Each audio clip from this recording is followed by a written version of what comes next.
Your financials should mean something to you. Happy New Year, friends! It's been a minute since I've gotten in front of the camera, and I miss you. Today was supposed to be a crystal ball video, but I called an audible and I said, who cares what's in my crystal ball? Because when I went back and looked at my notes, it was missing this word, profit. So to get us started on profit in 2025, we're going to take it back to the basics. We're going to take it back to our numbers. We're going to go way back to just the foundation of our accounting. And I'm going to open this section with a very controversial statement. Your financials mean absolutely nothing to you. They mean nothing. You probably have a bookkeeper or a local accountant or somebody on staff who is doing your accounting.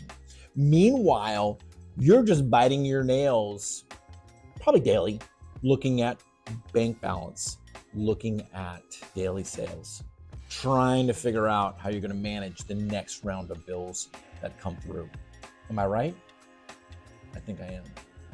I'm here to tell you in 2025, your numbers need to make sense to you. They need to help you make some decisions.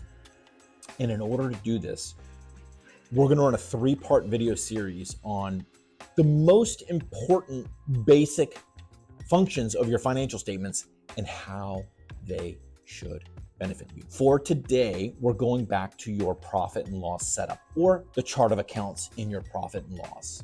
Chart of accounts under your profit and loss statement should have 3 sections. It should have revenue, sales, it should have cost of goods sold, and it should have expenses.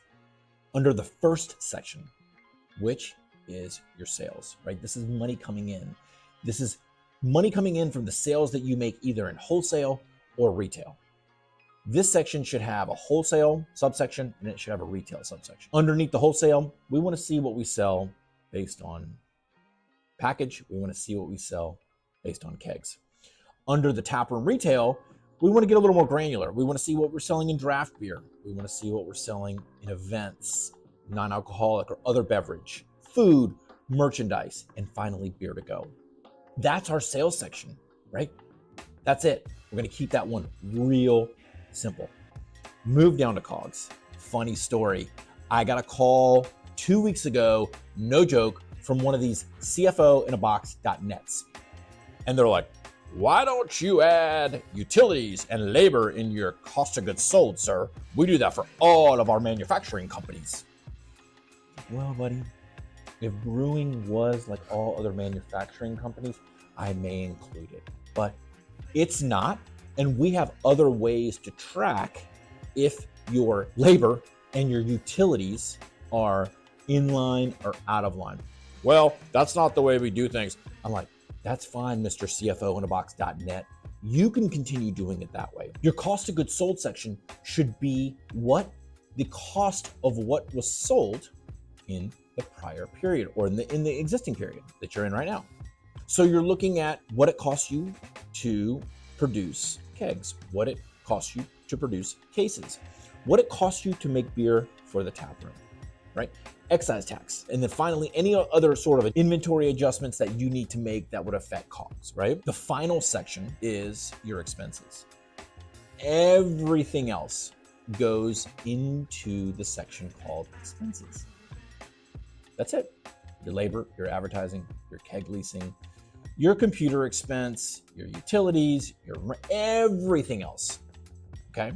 Everything else goes into that section. The reason we recommend you put everything else into the expense section is, once again, we have ways to measure the performance of the business and benchmark the performance of the business in the way that we set up the chart of accounts. Adding labor and utilities into your cost of goods sold is going to look good maybe for GAAP financials, which 99.9% of you don't even need, but it's not going to give you the data in order for you to make decisions to generate more profit. Got it? So to recap, your financials should mean something to you. The way the financials mean something to you is we start with the setup or the chart of accounts.